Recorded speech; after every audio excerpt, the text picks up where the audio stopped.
Marami ang humanga kay Kim Chiu dahil mas gusto raw niyang ikasal kaysa makipag-live-in. Nakapagtsikahan ito ng mga host na sina Ray Pumaloy at Don Sermino sa programang Eminin sa DWAR Abante Radyo. Ang daming artista na live-in muna bago kasal.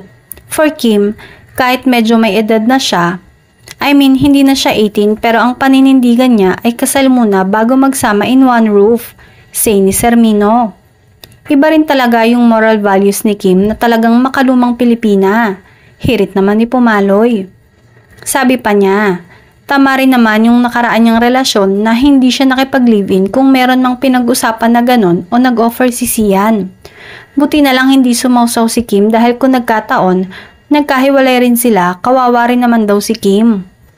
Samantala, hindi maikakaila na mabenta sa marami ang nakakakilig na chemistry ng aktres na si Kim at aktor na si Paulo.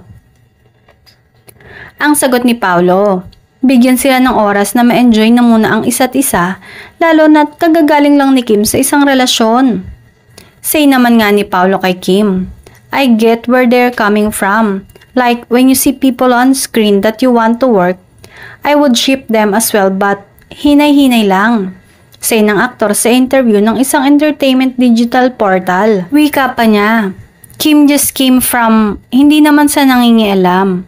But Kim just came from a relationship. So hayaan muna natin mag-enjoy yung mga tao and give them time to explore a bit more.